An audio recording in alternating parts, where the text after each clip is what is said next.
బాబాసాహెబ్ అంబేద్కర్ గారి 134వ జయంతికి.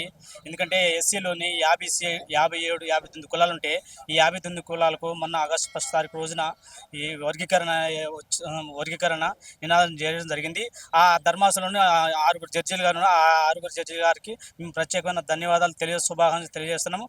అదేవిధంగా ఈ రోజుకి మాకు ఏబిసిడి వర్క్ జరిగింది కాబట్టి ఈ ఏబిసిడీల్లో 3 గ్రూపులుగా చేశారు. అది మాది ఏలో ఉంది కాబట్టి మాది డక్కలి ఏలో ఉన్నది మాది. అయితే ఇన్ని సంవత్సరాలకి మాకు వాస్తవంగా స్వాతంత్రం వచ్చిన తర్వాత ఇన్ని సంవత్సరాల స్వాతంత్ర చరిత్రలోకి మాకు అంబేద్కర్ ఉత్సవాలకి, బాబు జగజీవన్ ఉత్సవాలకి మమ్మల్ని ఏ రోజు పిలవలేదు. ఇవాళ మేము ఎందుకంటే ఏబిసిడి వర్క్ జరిగింది కాబట్టి ఇవాళ మేము వచ్చి ఇక్కడ అంబేద్కర్ మన హైదరాబాద్ నడిబొడ్డున ఇలా అంబేద్కర్ ఉత్సవాల్లో పాల్గొనడం జరిగింది.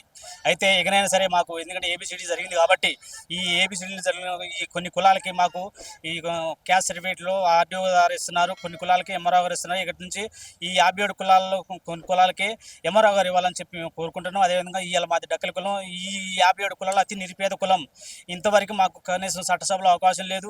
ఈ రోజుకి మాకు కనీసం ఒక ప్రెసిడెంట్ స్థాయిగా లేరు. ఇకనైనా ప్రభుత్వం గుర్తించి మాలాంటి కులాన్ని గుర్తించి మాకు భవిష్యత్తులో, ఎందుకంటే వర్గీకరణ జరిగింది ఏలో వచ్చింది కాబట్టి మా భవిష్యత్తులో అన్ని విధాలుగా అన్ని ఫలాలు మాకు చట్టసభలో కానీ, రాజ్యాధికారంగానే చట్టసభలో కానీ, అదేవిధంగా మాకు అన్ని ఫలాలని గుర్తించి మాకు ఇవ్వాలని చెప్పి మేము కోరుకుంటూ, అదేవిధంగా మా పిల్లగాళ్ళకి ఎందుకంటే గురుకుల్లోని కార్పొరేట్ స్కూల్లో మాకు ప్రవేశం కల్పించాలి, మా క్యాస్ట్ సర్టిఫికేట్ చూడంగానే మాకు ఈ యొక్క అవకాశం ప్రభుత్వం కల్పించాలని మేము ప్రత్యేకంగా ప్రభుత్వానికి వినియోగించుకుంటున్నాం. ఇవాళ మాకు ఈ వర్గీకరణ జరిగింది కాబట్టి, వచ్చింది కాబట్టి మేము చాలా సంతోషంగా ఉన్నాం.